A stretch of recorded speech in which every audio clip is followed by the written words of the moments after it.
বছরখানেক হলো তানিয়ার বিয়ের দেখাশোনা চলছে জোর কদমে। 2 বছর আগে MBA পাশ করে একটা MNCতে চাকরি পেয়েছে তানিয়া। এতদিন ক্যারিয়ার গড়ার চিন্তায় বিয়ে নিয়ে মাথা ঘামায়নি। মা বাবাকেও এ বিষয়ে ভাবতে বারণ করে দিয়েছিল। এখন চারপাশে সবার এক এক করে বিয়ে হয়ে যাচ্ছে দেখে তানিয়ার টনক নড়েছে। ওকে বিয়েতে রাজি হতে দেখে ওর বাবা কাগজে বিজ্ঞাপন দিয়েছেন। প্রথম দিকে বেশ কয়েকটা পরিবার দেখতে এসেছিল, কিন্তু প্রায় সকলেই পরে জানাবো বলে আর যোগাযোগ করেননি। হোয়াটসঅ্যাপে ওর ছবি দেখে অনেকে মন্তব্য করেছেন, আমরা আর একটু স্লিম মেয়ে খুঁজছি। সমস্যাটা যে তানিয়া অতিরিক্ত ওজন তা ওরা বুঝতে পারছিল। ছোট থেকেই তানিয়া খেতে ভালোবাসে। সারাদিন নানা রকম মুখরোচক খাবার খেতে খেতে ওর ওজন এখন 80 কেজি ছুঁই ছুঁই। তার উপর এখন প্রতিদিন অফিস ফেরত বিরিয়ানির প্যাকেট নিয়ে ঘরে ঢোকে। মা মেয়ের ফেভারিট খাবার বিরিয়ানি, বাবাও মাঝে মাঝে ভাগ পায়। এই অবস্থায় বিয়ের জন্য তাকে রোগা হতে হবে ভাবলে কান্না পায় তানিয়ার।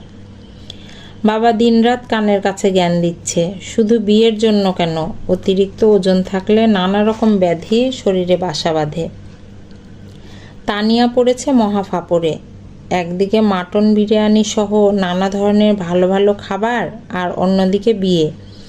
এর মধ্যে ওর মাও গম্ভীর মুখে উপদেশ দিতে শুরু করেছে, এবার একটু ডায়েটিং কর, জিমে যা। গত রবিবার সোদপুর থেকে যে ব্যবসায়ী পরিবারটি তাকে দেখতে এসেছিল, তারা জানিয়েছে তাদের মেয়ে পছন্দ হয়েছে, তবে চাকরি ছাড়তে হবে। এসব শুনে তানিয়ার বাবা ভদ্রভাবে তাদের প্রস্তাব ফিরিয়ে দিয়েছেন।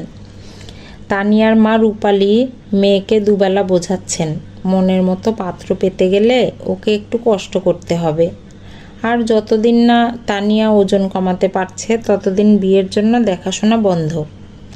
ফ্যাসাদে পড়ে তানিয়া। একদিন খবরের কাগজে সপ্তাহে 2 কেজি ওজন কমানোর বিজ্ঞাপন পড়ে সেখানে ফোন করে বসে। এরপর শুরু হয় ওদের মা মেদ হটাও অভিযান। বলা বাহুল্য, মেয়ের মতো মায়েরও ওজন অনেক বেশি ছিল।